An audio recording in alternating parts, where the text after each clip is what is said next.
it started bugging me when people were like, oh, this guy's a clickbait rapper, this blah blah blah, he only talks about this controversial shit. Because I'm like, yo, like, I really do this, bro. Yeah. Like, I make all these beats. Like, I write these fucking songs. My girlfriend shoots the fucking videos. Like, I really, for real, fucking do this.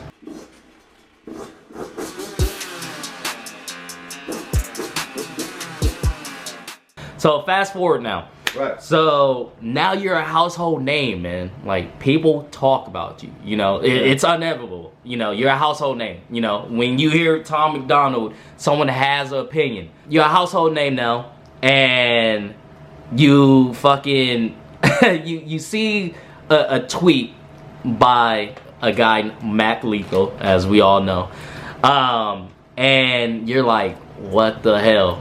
This guy is coming, you know, coming from my neck as of right now. So initially, what happened? Like what happened with that? How did you feel about that? Because that's kind of, in my opinion, that's like, it's a big deal, because not only it's, you know, someone from a YouTube community, you know, from, you know, being a YouTube, having a career on YouTube, you know, coming at you like just straight disrespectful. So not only if that it's that thing, but it's a quote unquote well-known rapper, somewhat. You know, I say somewhat, because I didn't know who Mac Lethal was for a fucking until I did research. Okay, so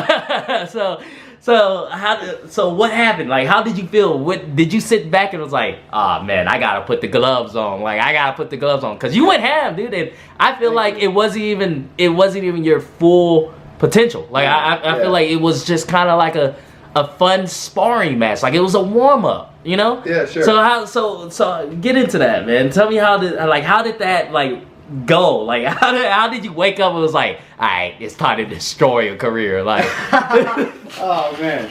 Well, I'm flattered that you think I did that, but yeah, like, I don't know, dude. Like, I didn't even, like, I'm not really on like the internet like that. Like, I don't see something unless like my fans are like, you need to see something.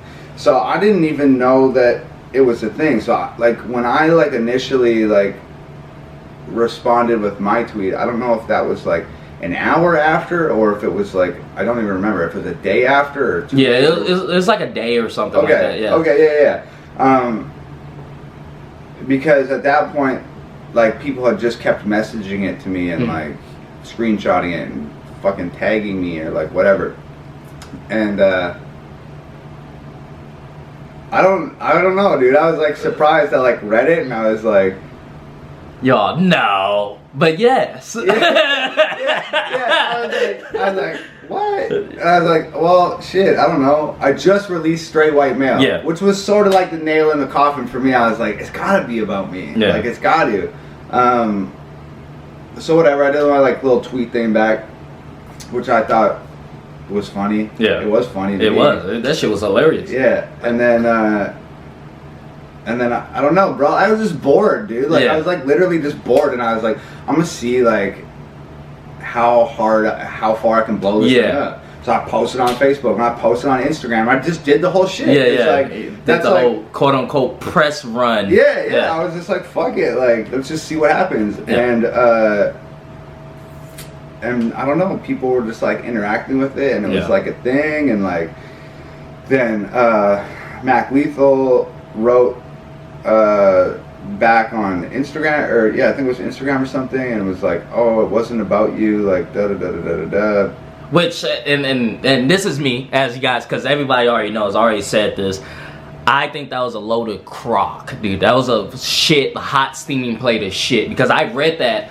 And then in the song, when like I did a reaction to the song and stuff, it contradict each other, like what he was saying. Sure. And I was like, dude, you're like, it's okay to not like someone, just man up, say, yeah, I said it, whatever, you know. So for me personally, it was a hot steaming plate of shit. Like, I was like, dude, like, just own up to it. I think a lot of people felt that way. Yeah.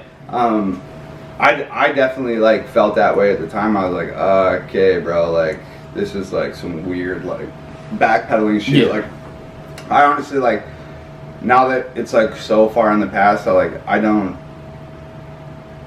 I guess that's just like I just don't care about it enough anymore to even try and like further formulate like what I really think was going on there or whatever. But yeah, like I don't know, man. Like it was just really just like birth of like boredom, dude. Like that's so funny. I just dropped like that Straight White Male record, and I was having a good time riding off that, and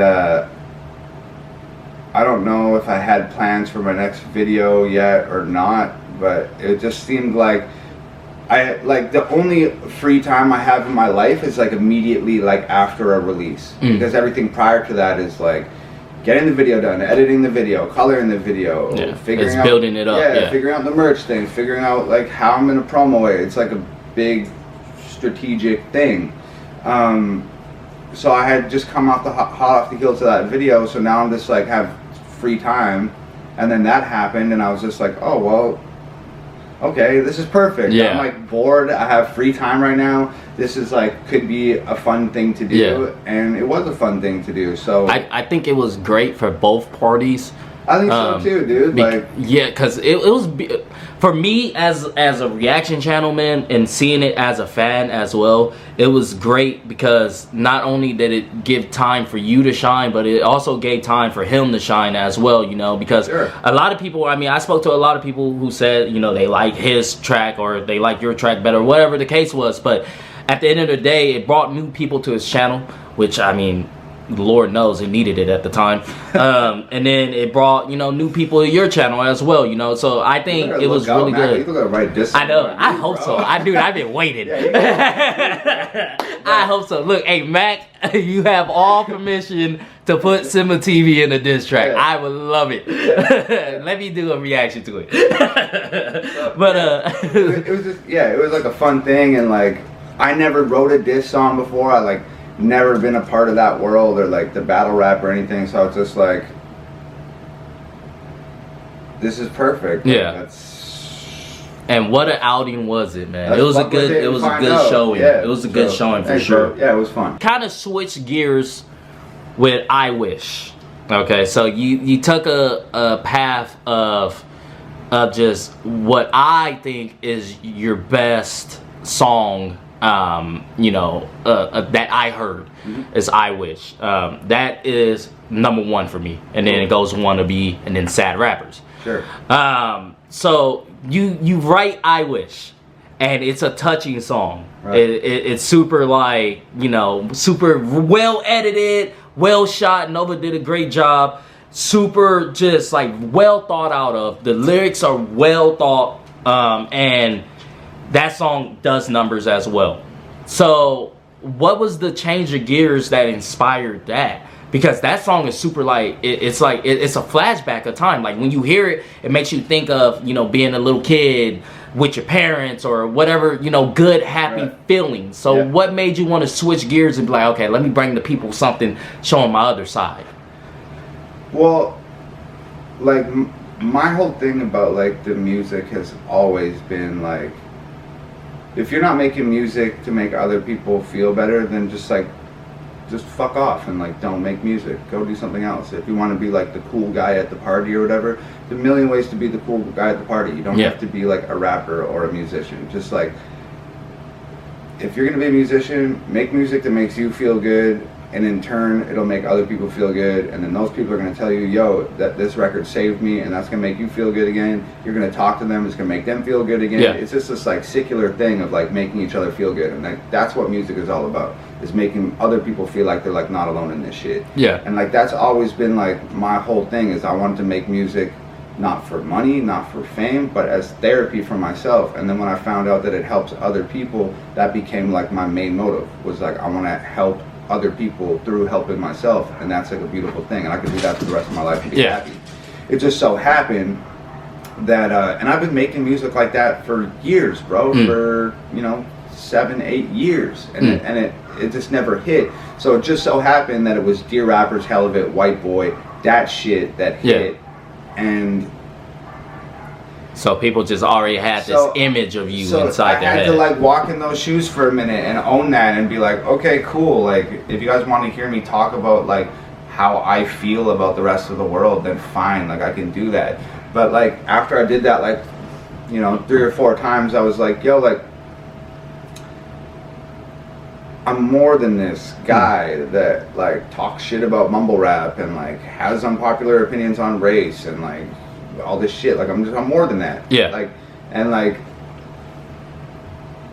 it started bugging me when people were like, oh, this guy's a clickbait rapper, this blah blah blah, he only talks about this controversial shit. Because I'm like, yo, like I really do this, bro. Yeah. Like I make all these beats, like I write these fucking songs, my girlfriend shoots the fucking videos, like I really for real fucking do this.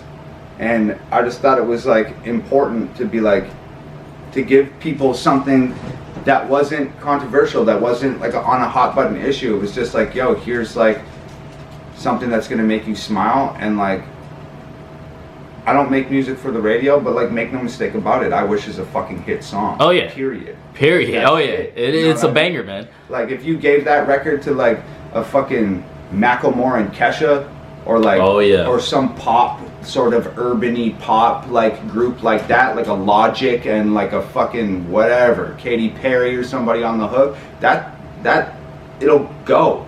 Like, so I just wanted to just be like, yo, look, like